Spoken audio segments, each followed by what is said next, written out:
Puji Tuhan. Mari kita masuk kepada firman Allah, saudara. Kita sedang mempelajari surat Yesus Kristus kepada 7 gereja di Asia Kecil, dan kita ada pada gereja yang ketiga, yaitu gereja Pergamus. Gereja Pergamus adalah gereja yang mengkompromikan firman Tuhan. Ya, itu gereja yang berkompromi dengan firman Allah, atau mengkompromikan firman Tuhan dengan perkara-perkara dunia ini. Kita baca Wahyu pasal 2 ayat 12 dan seterusnya. Dan tuliskanlah kepada malaikat jemaat di Pergamus, inilah firman Dia yang memakai pedang yang tajam bermata dua. Aku tahu di mana engkau diam, yaitu di sana di tempat tahta iblis. Dan engkau berpegang kepada namaku, dan engkau tidak menyangkal imanmu kepadaku, juga tidak pada zaman Antipas saksiku yang setia kepadaku, yang dibunuh di hadapan saudara, di mana iblis diam. Tetapi aku mempunyai beberapa keberatan terhadap engkau. Di antaramu ada beberapa orang yang menganut ajaran Bileam, yang memberi nasihat kepada Balak untuk menyesatkan orang Israel supaya mereka makan persembahan berhala dan berbuat zina. Demikian juga padamu ada orang-orang yang berpegang kepada ajaran pengikut Nikolaus. Sebab itu bertobatlah, jika tidak demikian aku akan segera datang kepadamu dan aku akan memerangi mereka dengan pedang yang di mulutku ini. Siapa bertelinga hendaklah ia mendengar apa yang dikatakan Roh kepada jemaat-jemaat. Barang siapa menang, kepadanya akan kuberikan dari mana yang tersembunyi, dan aku akan mengaruniakan kepadanya batu putih yang di atasnya tertulis nama baru yang tidak diketahui oleh siapapun selain oleh yang menerimanya. Sampai sekian pembacaan kita. Saudara, jadi kita akan melihat, saudara, beberapa poin, 3 poin saja pada pagi hari ini tentang apa yang harus kita lakukan, ya, supaya kita tidak berkompromi dengan dunia ini. Kita hidup dalam dunia ini dan kita ada banyak godaan untuk mengkompromikan nilai-nilai Kristiani, nilai-nilai firman Allah dengan dunia ini. Itulah sebabnya kita akan lihat yang pertama, berdasarkan apa yang Yesus katakan di sini. Yang pertama, saudara, adalah kita harus menghormati kewenangan firman Tuhan. Menghormati kewenangan firman Tuhan. Jadi bagaimana atau apa yang kita harus lakukan supaya kita tidak merupakan gereja seperti gereja Pergamus yang berkompromi dengan dunia ini. Yang pertama, menghormati kewenangan firman Tuhan. Saudara, ada 2 kali di perikop yang kita baca ini, di mana Yesus berbicara tentang pedang yang keluar dari mulutnya. Jadi Yesus berpenampilan atau menghampiri gereja Pergamus itu dengan penampilan dia dari mulutnya keluar pedang. Nah, memang saudara, kalau saudara melihat ini satu gambaran yang ngeri ya. Coba saudara gambarkan, ada satu sosok manusia dari mulutnya tiba-tiba serot keluar pedang yang tajam bermata dua. Dan itulah gambaran tentang Yesus kepada sidang jemaat Pergamus. Sidang jemaat yang mau mengkompromikan nilai firman Tuhan dengan nilai-nilai dunia ini. Yesus datang dengan penampilan dari mulutnya keluar pedang yang bermata dua. Nah itu saudara, di dalam Alkitab berulang kali pedang bermata dua itu boleh menggambarkan atau boleh melambangkan firman Tuhan yang berkuasa dan bagaimana firman itu bekerja dalam hidup kita. Itu pedang firman Allah, pedang bermata dua. Ya, di awal kitab Wahyu, di Wahyu 1 ayat 16, kalau saya bacakan dengan cepat, di tangannya ia memegang 7 bintang dan dari mulutnya keluar sebilah pedang tajam bermata dua. Ya, jadi Yesus dari mulut Yesus anak Allah, Yesus yang adalah firman Allah, keluar pedang bermata dua. Jadi saudara, pedang ini bicara tentang pedang firman Tuhan yang bekerja di dalam hidup kita. Otoritas firman Allah yang harus diizinkan bekerja dalam kehidupan setiap anak-anak Tuhan. Kita baca Efesus pasal 6 ayat 17. Di sini Paulus berkata, Efesus 6 ayat 17, terimalah atau ambillah apa? Ketopong keselamatan dan apa? Pedang roh, yaitu firman Allah. Ya. Jadi kita harus mengambil salah satu perlengkapan senjata yang Tuhan berikan kepada kita, yaitu pedang roh yang adalah firman Tuhan.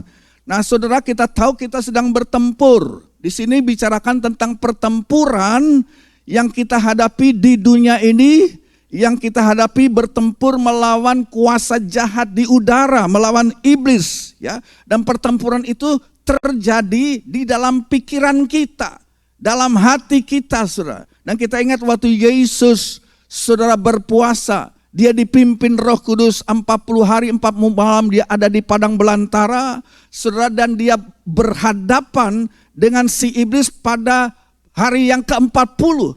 Sebenarnya tiap hari Yesus berhadapan dengan tantangan, dengan ujian selama 40 hari itu dari si jahat. Tapi puncaknya adalah waktu hari yang terakhir, saudara, si jahat itu datang, dan apa yang dilakukan oleh iblis terhadap Yesus anak Allah, ya. Perhatikan ujiannya yang ada 3 itu selalu mempertanyakan fakta firman Tuhan. Iblis tidak senang dengan firman Allah. Makanya saudara, iblis selalu mau mencoba untuk memberikan tanda tanya terhadap firman Allah. Tanda tanya terhadap fakta firman Allah kepada Yesus. Ya. Tapi Yesus kita tahu selalu menjawab juga dengan firman Tuhan. Ada tertulis. Saudara, Yesus adalah firman Allah yang sudah menjadi daging, saudara. Dialah firman yang berinkarnasi menjadi manusia, saudara. Kita harus sama dengan Yesus. Dalam hidup kita, saudara, biarlah ada inkarnasi firman Tuhan.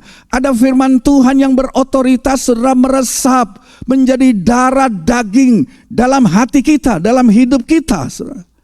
Jadi iblis mau membuat kita ragu-ragu dan memberikan tanda tanya terhadap fakta-fakta kebenaran firman Tuhan. Nah, saudara, kita harus meyakini, kita harus menaruhkan firman Tuhan dalam hati kita. Ya, jadi saudara, ya, Alkitab berbicara tentang menggunakan pedang melawan iblis. Ya, dan kalau kita lihat satu ayat lagi, kalau tadi pedang firman Tuhan digunakan, saudara, untuk melawan iblis, untuk melawan segala tanda tanya atau keraguan-raguan terhadap firman Allah yang mau disuntikkan iblis di pikiran kita. Maka sekarang saudara, di Ibrani pasal 4 ayat 12, ini bukan keluar tapi ke dalam. Peran firman Allah ke dalam hidup kita. Tadilah peran firman Tuhan untuk mematahkan, menghancurkan, saudara, argumentasi atau pandangan iblis yang mau memberikan tanda tanya, mau menyampaikan keraguan-raguan. Kita tangkal dengan kebenaran firman Tuhan, saudara. Ya, kalau saudara berhadapan dengan keraguan-raguan tentang kebenaran, saudara, ya, di dalam dunia ini banyak menawarkan kebenaran ini, kebenaran itu, tetapi saudara, dan itu kadang-kadang mengacaukan pikiran kita. Mari kita kembali back to the Bible, kembali kepada firman Tuhan.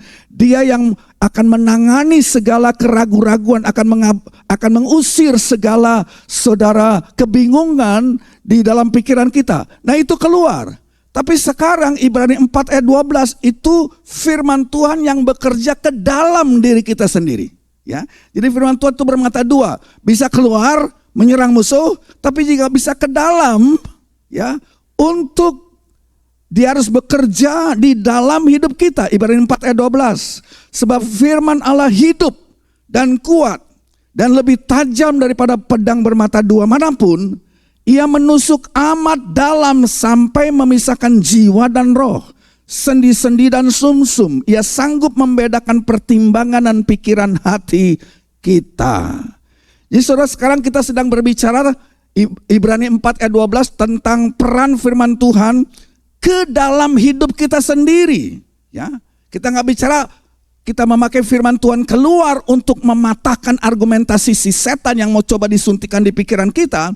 Tapi sekarang kita bicara tentang firman Tuhan bekerja pada diri kita.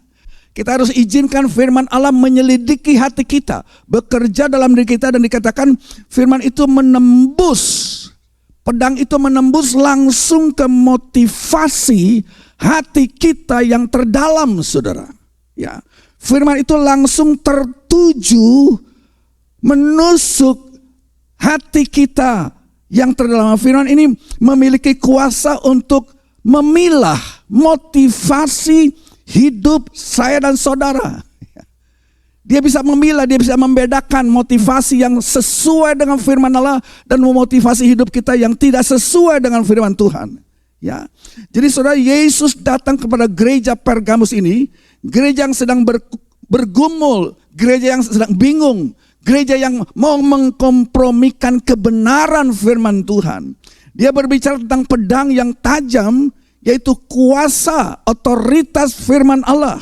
Dia mengingatkan saudara dan saya bahwa, saudara, kita harus punya standar. Pedang bermata dua adalah standar kebenaran firman Allah yang tidak bisa diganggu gugat, Bapak Ibu. Ya, kita harus memiliki kebenaran untuk kita berpijak di atasnya. Kebenaran firman Tuhan. Firman Allah adalah standar yang jelas, dan Tuhan tidak mau kita mengkompromikan standar kebenarannya. Jadi saudara, firman Allah berisi garis-garis, ya. Ada garis-garis firman Tuhan dalam hidup saya dan saudara yang kalau kita langgar, kita berada pada masalah yang besar. Kalau saudara melanggar garis-garis firman Allah yang sudah ditaruh Allah dalam hidup kita lewat firman Tuhan, saudara, kita berada dalam masalah besar.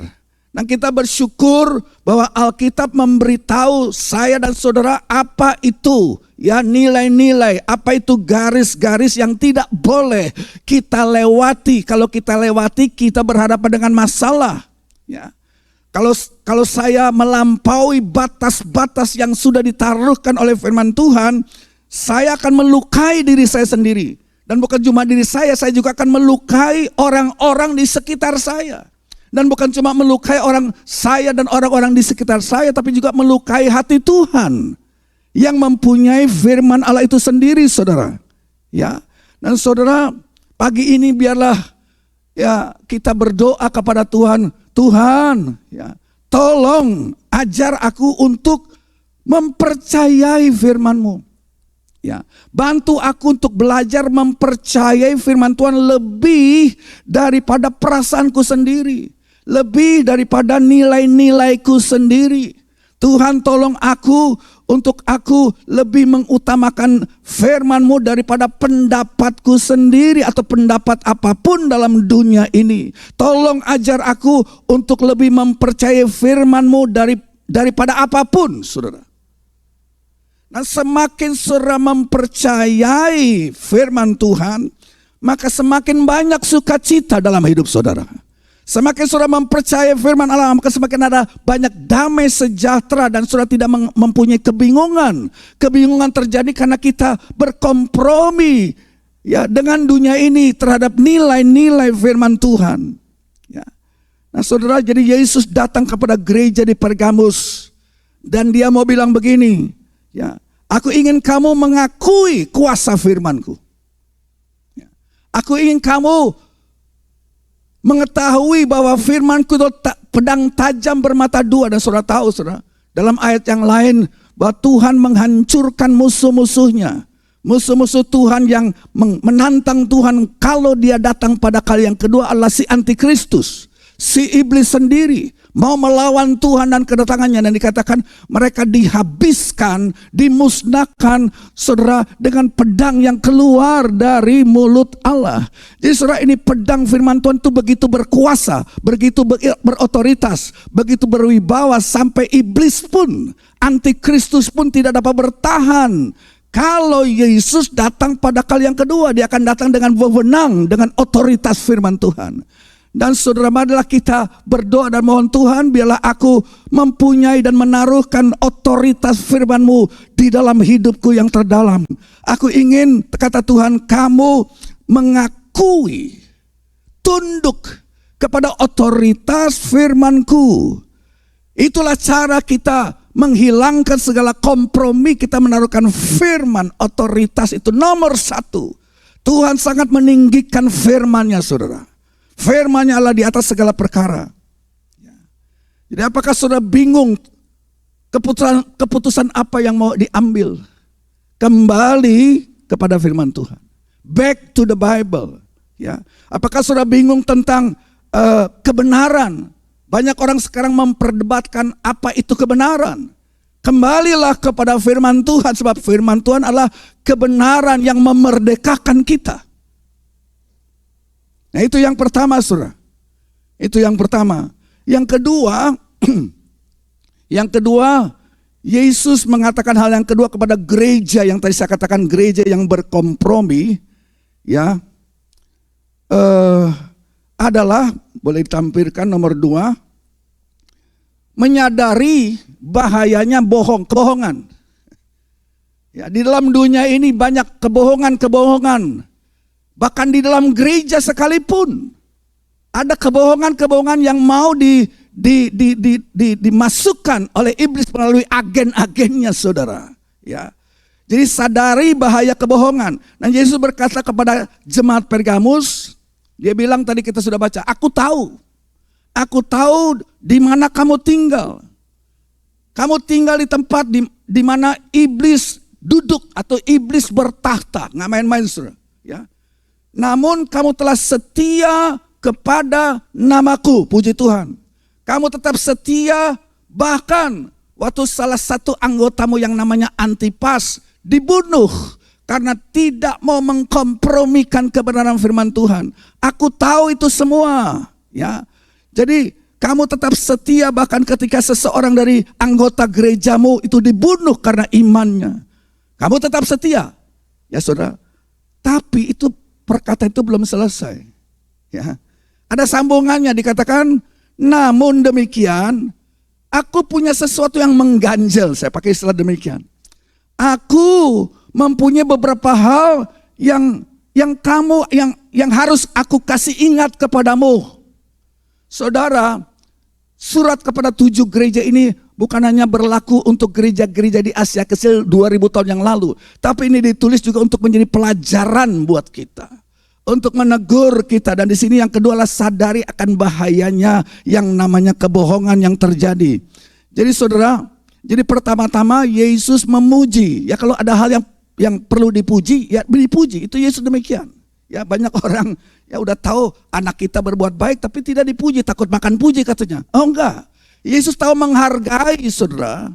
Yesus tahu menghargai umatnya yang sudah berjuang. Dikatakan mereka ada di tempat di mana iblis bertahta. Aku tahu itu. Ya. Aku tahu di mana engkau tetap bertahan dan mempertahankan namaku, mempertahankan imanmu, walaupun ada anggota gerejamu yang namanya Antipas dibunuh. Ya, aku tahu itu semua, tapi ada tapinya, saudara. Ya, Tuhan tidak hanya memuji dan memperdengarkan perkataan yang enak-enak, tapi juga ada, kalau ada yang belum sempurna, yang menjadi cacat dalam kehidupan gereja Pergamus, Yesus harus kasih ingat. Ya. Dia menghargai dan memuji mereka, tetapi kemudian, ya, kalau kita baca di situ, ada beberapa hal yang perlu kita bicarakan, kata Yesus. Dan saya boleh simpulkan, ya, memakai perkataan saya sendiri, ya, Yesus membahas tentang kebohongan. Saya pakai istilah itu. Kebohongan yang mulai masuk di tengah-tengah anak-anak Tuhan di gereja Pergamus.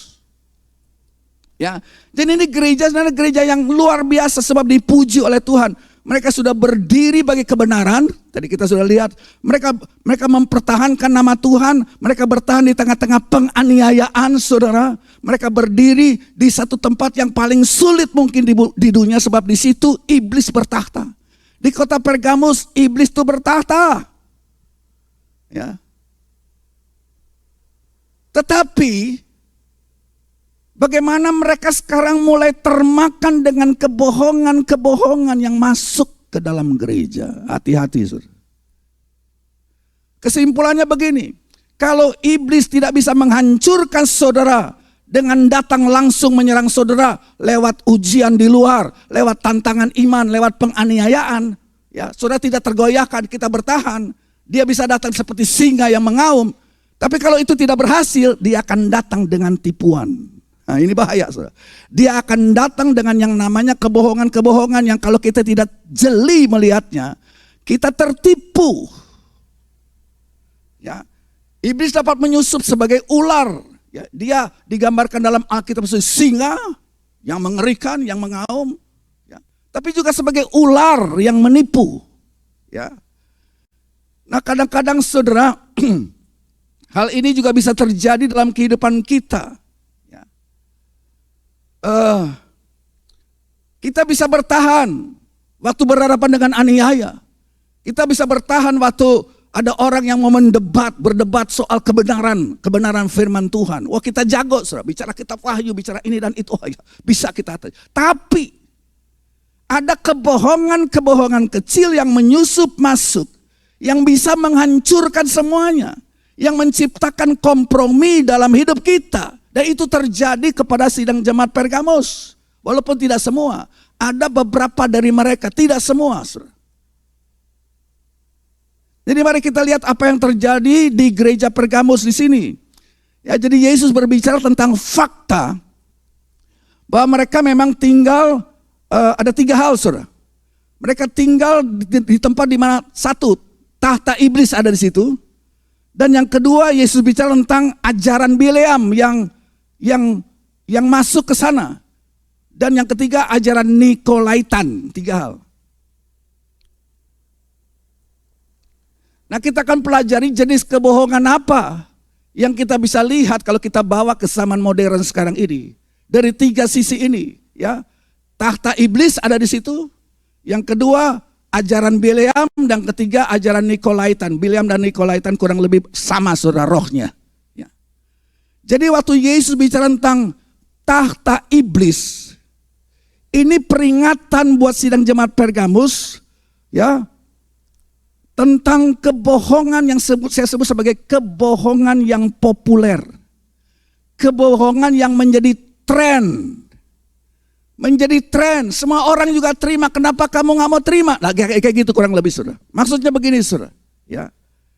Kamu tinggal, kata Yesus kepada jemaat Pergamus, di tempat di mana iblis bertahta. Nah, ada banyak penafsir, ya, ini tafsirannya bisa macam-macam, saudara. Ya, tahta iblis itu yang dimaksudkan oleh diselidiki oleh para ahli Alkitab, itu menunjuk kepada tahta tempat dewa Zeus, dewa yang disembah oleh seluruh masyarakat Pergamus. Ya, tahta itu, ya, itu semacam altar, ya, yang tiap hari 1 kali 24 jam tiap hari itu asap naik dari tahta itu, ya, atau itu sebenarnya altar di mana korban-korban dipersembahkan kepada Zeus 1 kali 24 jam dan 7 hari seminggu. Bagaimana? 1 kali 24 jam dan 7 kali 24 jam, 1 kali sehari dan sepanjang minggu itu dan sepanjang hari, saudara. Ya, mungkin saya nggak tahu, bisa ditampilkan satu gambar, kami ada di sana. Di Pergamus, saudara. Wah, itu gambar yang gepeng, saudara. Ini resolusi yang nggak pas. Saya nggak tahu apa di sebelah sana, sebab itu tingginya sekitar 250 meter. Ya, jadi itu tahta itu ada di lereng bukit, ya, tinggi sekitar 250 meter, dan orang-orang dari kota Pergamus dapat melihat korban persembahan naik asapnya dari tahta, dari altar yang dipersembahkan kepada dewa Zeus. Itu yang pertama, tahta iblis, bisa pengertian seperti itu. Tapi yang kedua juga bisa menunjuk kepada pemerintah Romawi. Tahta iblis juga bisa berarti pemerintah Romawi yang sangat kuat berlaku di sana. Sebab saudara, ya, daerah Asia Kecil itu juga adalah koloni Romawi. Sebab Romawi sangat berkuasa, dan saudara, ya, pemerintahan Romawi berkuasa di daerah itu, dan orang Roma ini atau Kaisar Roma meminta supaya, saudara, orang mengambil dupa kemudian membawa ke kuil, ada banyak kuil di situ. Dan membakar dupa tersebut sambil bilang begini, Kaisar adalah Tuhan. Oh gitu. Dan ini sudah jadi mode. Semua orang lakukan itu di Pergamus. Mereka menyembah dewa Zeus. Mereka juga berkata, Kaisar Romawi adalah Tuhan. Dan yang ketiga adalah Asklepios. Nah ini Asklepios apa? Ini saudara,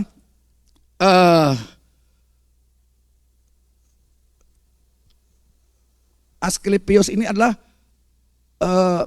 ada kuil dewa Asklepios, dewa ular, saudara, yang ada di luar kota Pergamus, dan banyak orang bos-bos pergi ke sana, orang-orang terkenal pergi ke sana, para pemimpin pergi ke sana untuk apa? Minta kesembuhan, ya.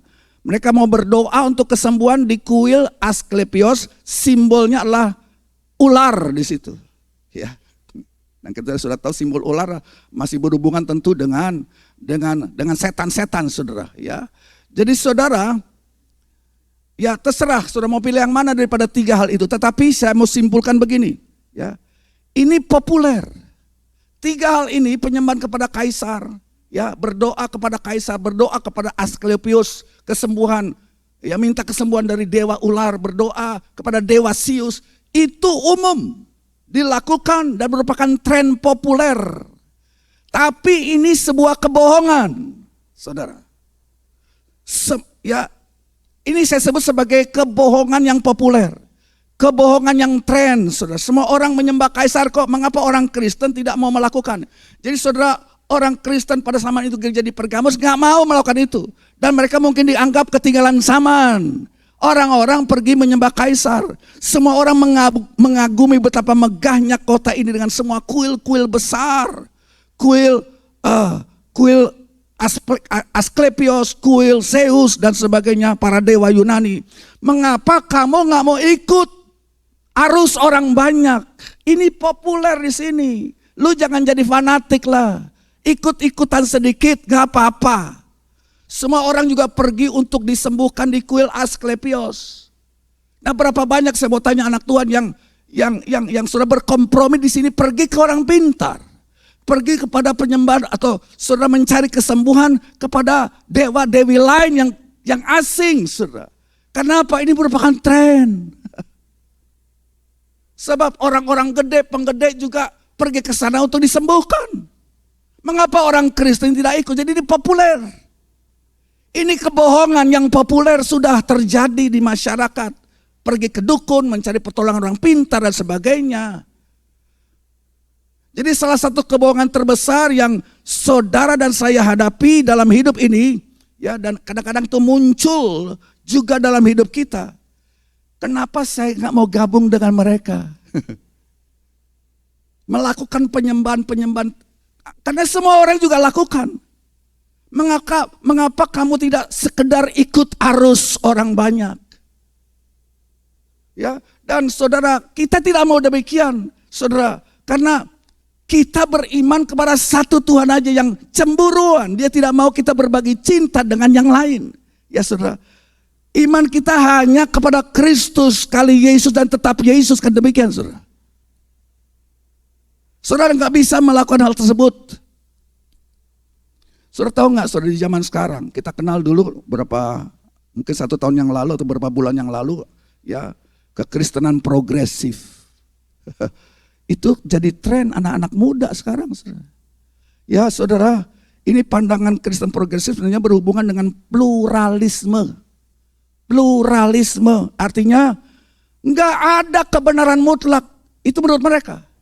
Ya nggak usah fanatik lah memeluk agama tertentu, sebab semua agama itu benar. Tidak ada kebenaran mutlak, semuanya itu relatif. Karena apa? Pluralisme. Oh, Yesus orang baik, kami percaya, tapi dia hanyalah salah satu dari sekian banyak jalan menuju sorga. Ada banyak jalan menuju Roma, itu kan pepatah katakan. Semua agama menyelamatkan asal para pengikut agamanya lah orang yang baik, orang yang taat. Itu Itu pandangan pluralisme. Nah, perhatikan saudara, pemerintah Romawi saat itu di gereja di kota itu, Pergamus, mereka tidak keberatan jika orang Kristen berkata Yesus adalah Tuhan. No problem. Tapi jangan Yesus saja. Kamu juga harus pergi ke kuil, ya, lantas ambil secuil dupa dan berdoa dan bilang begini, Kaisar juga Tuhan. Kaisar juga Tuhan, bukan cuma Yesus. Oh boleh kamu sebut Yesus, tapi kita plural. Saudara, ini kan roh juga yang bekerja di zaman sekarang. Saudara, orang Kristen tidak bisa melakukan yang demikian. Ya, saudara. Kalau kita berkata Yesus adalah Tuhan, maka kita tidak bisa mengatakan Kaisar adalah Tuhan. Gak bisa. Cuma adalah satu jalan, saudara. Akulah jalan kebenaran kehidupan. Seorang pun tidak sampai kepada Bapa kecuali ini jalan sempit banget. Dan karena kesempitnya jalan ini, saya mau katakan kekristenan itu eksklusif. Eksklusif. Bukan plural. Eksklusif kekristenan itu. Nah, orang Kristen karena demikian seringkali dicap kamu tuh cupet. Kamu tuh kolot. Kamu tuh berpikiran sempit. Kamu gak cocok hidup di zaman sekarang. Sekarang tuh pluralisme. Bagaimana saudara? Sama. Kepada gereja Pergamus ada tantangan seperti itu. Baca Kisah Rasul 4 ayat 12. Petrus penuh dengan Roh Kudus. Dan dia bilang begini. Kisah Rasul 4 ayat 12. Dan keselamatan tidak ada dalam siapapun juga. Selain di dalam Dia. Sebab di bawah kolong langit tidak ada nama lain yang diberikan kepada manusia yang olehnya kita dapat apa? Diselamatkan. Berikan kemuliaan bagi Tuhan Yesus.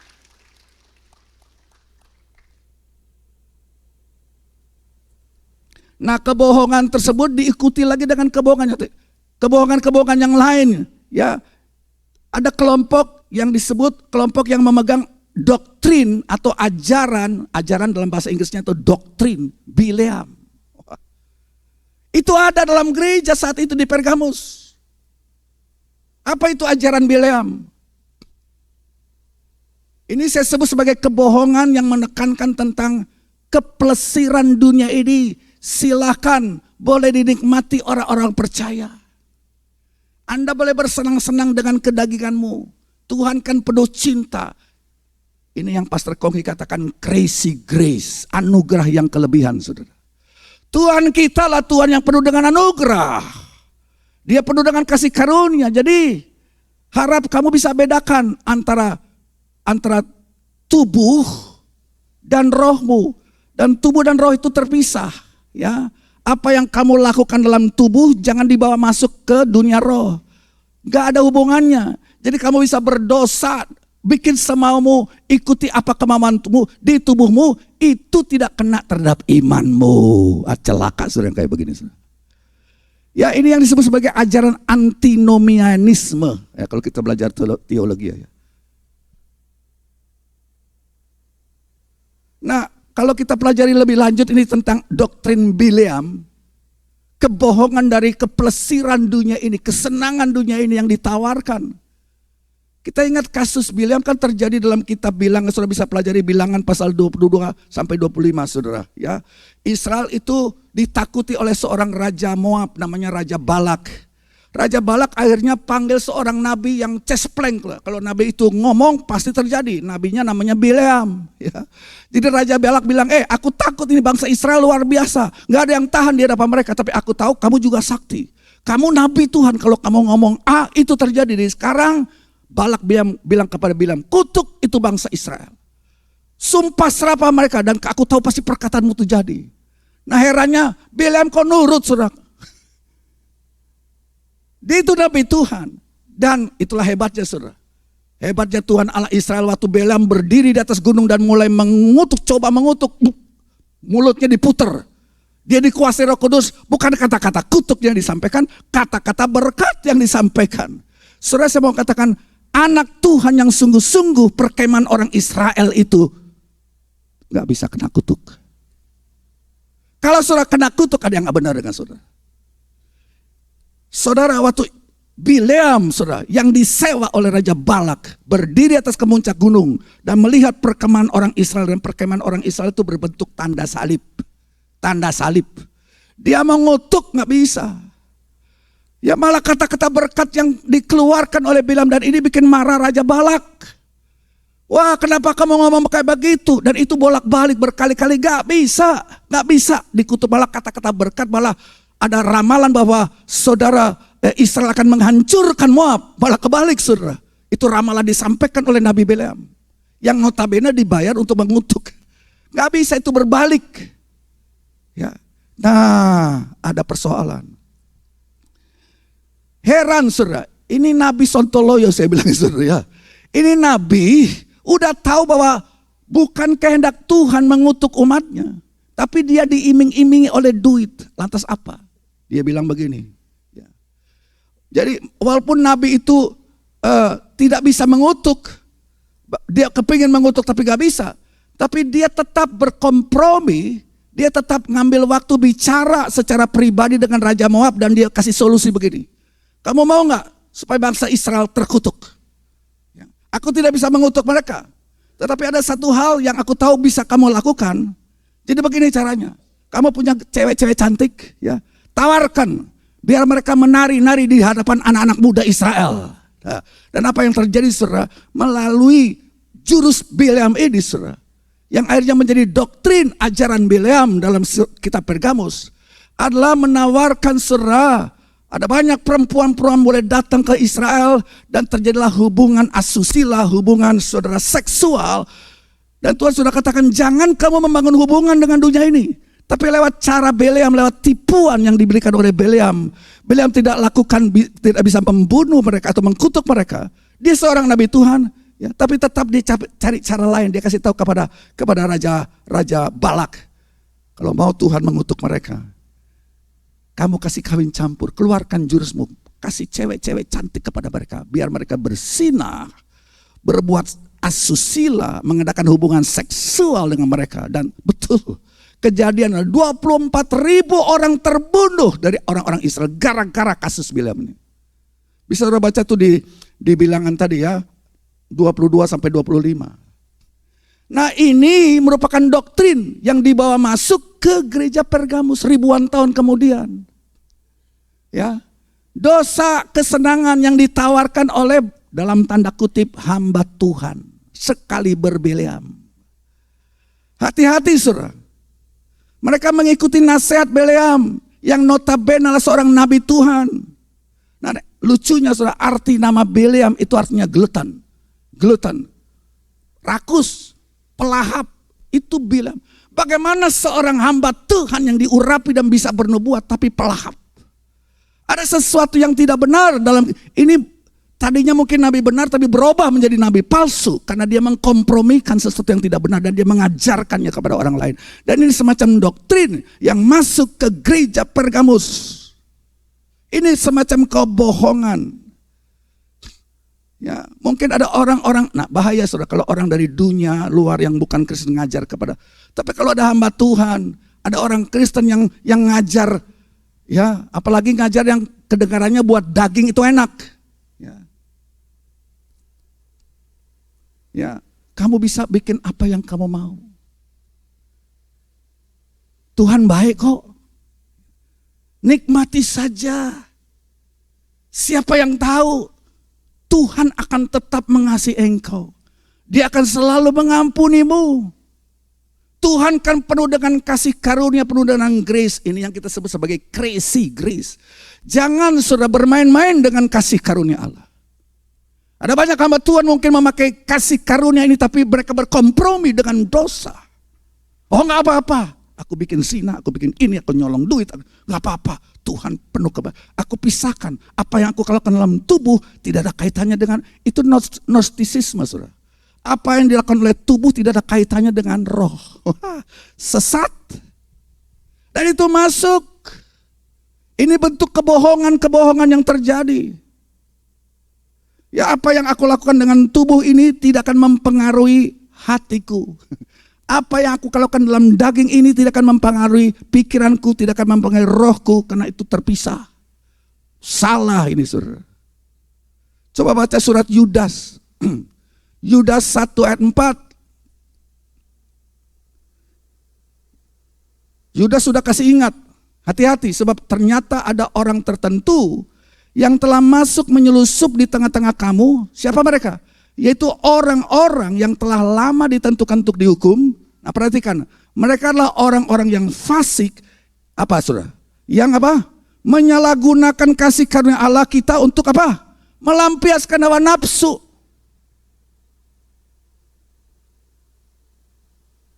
Tuhan kasih ingat, waspada dengan mereka ini. Ini merupakan doktrin, ajaran Bileam. Jadi saudara, setan mungkin tidak dapat menyerang saudara secara langsung, secara frontal. Tapi dia datang dengan yang enak-enak seperti ini. Apalagi yang ngajarin mungkin hamba Tuhan. Dulu kan ada aliran Children of God, mereka pakai Alkitab, saudara. Untuk mengajarkan hal-hal yang salah dari firman Tuhan. Terjadi hubungan seksual yang bebas. Diambil dari Alkitab, kita harus saling mengasihi. Dan anak-anak muda senang yang kayak begini, hati-hati. Kemudian Tuhan Yesus bicara lagi, ada kelompok lain namanya Nikolaitan. Ya sama aja, rohnya sama. Ya. Jadi kaum Nikolaus ini kemungkinan memiliki ajaran yang serupa dengan ajaran Bileam. Ya. Cuma ada satu nama yang dipakai, yaitu nama seorang yang namanya Nikolaus. Ini seorang pemimpin. Ya, ini pemimpin. Tapi ngaco ajarannya. Seorang pemimpin yang membawa orang dengan ajarannya ke dalam kebohongan-kebohongan ini. Jadi kebohongan yang berpusat kepada pribadi seorang pemimpin. Nah, saudara, kalau yang ngomong ini tukang sayur, kita mungkin bisa katakan, oh enggak. Tapi kalau yang ini ngomong pemimpin, wah itu betul itu. Saudara harus menguji setiap apa yang disampaikan dari mimbar ini, Bapak Ibu. Siapapun yang mengajarnya. Bahkan saya pun, bahkan semua pastor yang mengajar. Uji, kritisi, lihat, betul enggak? Itu dari firman Tuhan. Nah, saya mau dari mimbar ini, saudara, kita mau menyampaikan firman Allah kebenaran yang murni. Sebab ada di luar sana hamba Tuhan yang menyalahgunakan kasih karunia Allah tadi untuk berbuat hal-hal yang tidak. Dan ini semacam kebohongan dan ini dilakukan oleh pemimpin. Notabene seorang pemimpin Nikolaus, dan itu jadi doktrin.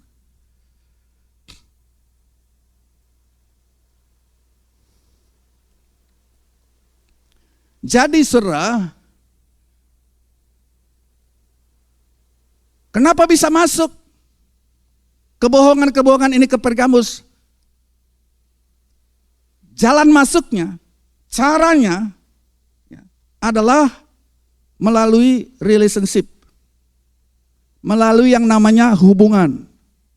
Itu cara mereka bisa masuk. Ya, ada orang-orang mungkin di Pergamus ya yang membangun hubungan dengan gereja Pergamus, ya. Mereka warga Romawi. Mereka membangun hubungan dengan orang-orang Romawi, ya, mungkin di dalamnya adalah keluarga atau teman, saudara. Ada hubungan.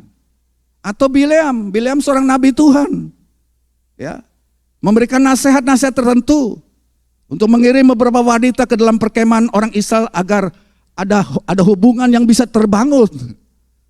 Atau ini gara-gara dia seorang pemimpin Kristen. Nah, hati-hati saudara. Saudara membangun hubungan, saudara harus uji. Ya, sebab pergaulan yang jahat itu merusak kelakuan yang baik. Ya. Jadi Alkitab mengatakan kepada kita untuk berhati-hati dengan hubungan-hubungan yang saudara bangun. Terutama dengan mereka yang menyebut diri mereka, saya juga orang Kristen kok. Saya juga percaya kepada Alkitab, percaya kepada Yesus. Nah, karena dia orang Kristen, dalam tanda kutip kita menurunkan kewaspadaan kita. Saat kita mendengar orang-orang itu mulai ngajar, selalu uji, itu ciri gereja yang dewasa, selalu uji dengan kebenaran firman Tuhan, saudara. Saudara bukan anak-anak lagi. Ya. Ada orang bilang begini, lu pantas mendapat yang terbaik lah. Itu seringkali ucapan yang sering enak didengar. Bahasa Inggrisnya? Anda pantas mendapat yang terbaik. Ya. Anda pantas mendapat yang lebih baik. Yang biasanya ini nasihat seperti ini disampaikan kepada orang yang mengalami kesulitan dalam pernikahan. Aduh, istrimu tuh betul ya bawel. Kamu pantas mendapatkan yang lebih baik. Apalagi yang ngomonginlah orang yang mungkin sudah hormati sebagai pemimpin. Anda pantas mendapatkan yang lebih baik. Ya, orang akan berkata kepada saudara, Anda benar-benar pantas mendapatkan yang lebih baik. Ceraikan saja istrimu, tuh dia bawel, dia malas, dia menyakitkan hatimu. Kamu layak, you deserve the best. Itu kata-kata bahasa Inggris, you deserve the best, kan enak. Kamu pantas mendapatkan yang lebih baik. Ini brengsek nih, buang aja. Apalagi sudah kata-kata, Tuhan mau kamu berbahagia. Allah ingin Anda berbahagia. Tuhan ngerti kok, kamu susah dengan suamimu yang ini. Kamu susah dengan istrimu yang ini. Ceraikan saja sebab Tuhan ingin kamu senang. Enak saudara. Tuhan ingin kamu berbahagia. Saudara, pernikahan kita kan kita harus kerjakan. Tidak ada perceraian yang mendatangkan sukacita. Itu bohong makanya saudara. Allah ingin Anda berbahagia, jadi enggak apa, ceraikan saja, Tuhan ngerti kok. Itu kebohongan karena Allah membenci perceraian. Allah membenci perceraian. Kenapa dia benci perceraian? Karena perceraian itu merusak. Saudara, perceraian itu menyakiti kita semua. Menyakiti anak-anak kita, menyakiti istri kita, menyakiti diri kita sendiri. Gak ada yang bagus dengan yang namanya perceraian. Tapi you deserve the best. Dan Tuhan mau kamu berbahagia. Itu kata-kata hati-hati saudara. Ya. Oke, yang terakhir yang ketiga. Saudara yang ketiga. Waduh waktunya jalan terus ya. Cepat saja. Saudara tulis di situ bersukacita. Ya, jadi Yesus berkata kepada hal yang ketiga pada jemaat Pergamus yang mau berkompromi dengan dunia ini. Yaitu bersukacita sekarang kamu dalam hubungan yang intim dengan Kristus. Kamu harus bersukacita membangun hubungan yang intim dengan Kristus. Nah di ayat yang terakhir dikatakan, siapa bertelinga hendaklah ia mendengarkan apa yang dikatakan Roh kepada jemaat-jemaat.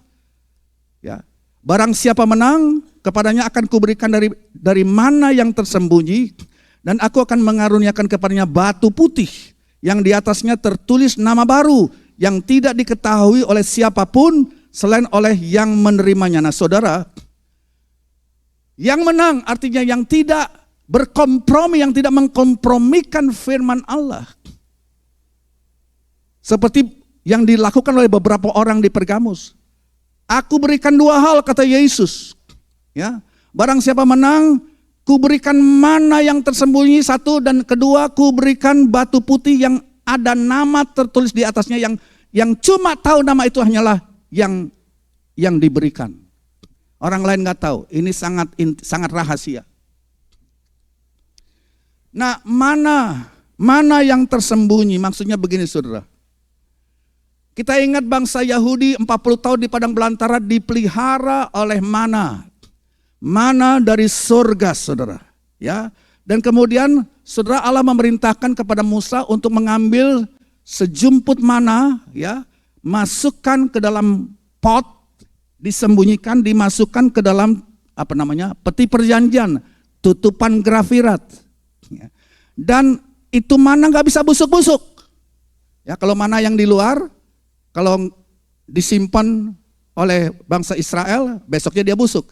Tapi ini mana yang disimpan di hadirat Allah dalam ruang Maha Kudus, ditaruh di dalam peti perjanjian, di bawah dalam sebuah pot, tersembunyi, nggak ada yang bisa lihat, tapi itu mana akan selalu segar. Mana itu adalah mana yang hidup, yang akan selalu segar, tidak bisa rusak, karena apa? Ada di hadirat daripada Tuhan. Nah ini bicara, mana yang tersembunyi bicara tentang Yesus, ada kehidupan di dalamnya. Jadi saudara, Tuhan katakan aku berikan mana yang tersembunyi. Ya, kita sebagai orang percaya makan dari mana yang tersembunyi yang selalu segar dan kita tidak akan mati. Yang percaya katakan amin. Ya kita secara fisik bisa mati, tapi kan kita tahu, saudara, kalau kelimpahan firman Allah itu ada pada hidup kita, dan Yesuslah roti kehidupan itu. Kalau dia datang pada kali yang kedua, kita bangkit lagi.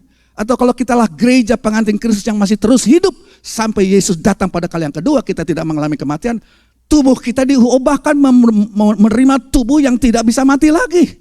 Kenapa? Itu khasiat daripada mana yang tersembunyi, yang tetap segar, yang mendatangkan kehidupan. Sebab Yesus adalah roti hidup. 40 tahun bangsa Israel dipelihara, tidak bisa mati, saudara, di padang belantara dengan roti mana sorgawi. Sekarang kita punya mana yang tersembunyi. Ya, saya tambah satu lagi pewahyuan tentang mana tersembunyi, saudara. Saudara tahu nggak? Saya percaya bahwa menjelang Yesus datang pada kali yang kedua ada masa 3,5 tahun aniaya besar. Ini sedikit pengajaran ya. 3,5 tahun aniaya besar di mana antikristus akan berkuasa. Dia memegang segala ekonomi dunia ini, ya. Dan tujuannya adalah barang siapa yang tidak ada cap antikristus 666 akan dihukum, akan disiksa, akan dimatikan. Gak bisa berjual beli dan sebagainya. Gak bisa makan, saudara. Karena semuanya sudah dikontrol oleh sistem antikristus selama 3,5 tahun. Tetapi kita gereja Tuhan, kita tahu ajarannya sudah kita disingkirkan kemana? Ke padang belantara. Di sana kita dipelihara dengan mana tersembunyi ini. Saya percaya itu apa yang terjadi terhadap bangsa Israel, di mana Allah memelihara mereka 40 tahun di padang belantara dengan mana sorgawi, maka kita Israel rohani akan disingkirkan jauh dari mata ular itu, dan kita akan dipelihara dengan mana yang tidak terdapat di tempat lain. Mana ini tersembunyi, mana ini hanya untuk gereja Tuhan, pengantin Kristus. Itu mana memelihara saudara. Jangan takut. Dulu kan waktu rame-ramenya, nanti kalau kita nanti katanya disingkirkan, siapa yang akan supply bahan pangan? Amerika akan supply bahan makan supaya kita bisa makan di padang belantara. Omong kosong itu. Saya percaya ada mana tersembunyi. Itulah Yesus Kristus yang kita makan setiap saat, dan itu memelihara hidup saudara. Di mana yang tersembunyi? Ya saudara. Yang kedua, batu putih. Batu putih itu seperti dalam lambang pernikahan, sebab saudara, pada batu putih itu ada tertulis nama baru, ya. Dan nama baru itu diberikan, batu itu seperti orang tukar cincin, saudara, atau ya pemberian cincin pernikahan. Ini seperti upacara pernikahan, tapi zaman dulu pakai batu, ada nama masing-masing. Jadi pihak pengantin laki-laki akan memberikan batu bertuliskan nama dari dirinya. Itu nama yang tersembunyi, yang hanya diketahui oleh si wanita itu. Jadi ini gambaran, saudara, bahwa saudara, itulah sebabnya saudara, mari kita tidak mau berkompromi dalam dunia ini. Sebab Tuhan mau memberikan kepada kita mana yang tersembunyi, dan batu putih ini, maksudnya begini nih, batu putih ini gambaran satu hubungan yang intim. Sebab nama yang tertulis di dalamnya hanya untuk mereka wanita yang mendapat batu itu. Gereja Tuhan, wanita gereja Tuhan menerima batu itu, ada nama yang tersembunyi, hanya cuma kita yang tahu, saudara. Cuma saudara yang tahu, dan ini bicara tentang hubungan yang intim. Saudara, waktu kita sampai ke sorga itu orang-orang banyak berkumpul. Orang-orang banyak berkumpul memuji menyembah Tuhan. Tetapi tetap Tuhan mempunyai hubungan pribadi dengan saudara saya. Karena ini nama adalah nama pribadinya untuk masing-masing individu anak-anak Tuhan. Ya, jadi gak usah takut, saudara. Kita bisa berbuat ibadah, bersukacita bersama-sama, tetapi Tuhan tetap mempunyai hubungan intim dengan kita. Mari kita bangkit berdiri, haleluya.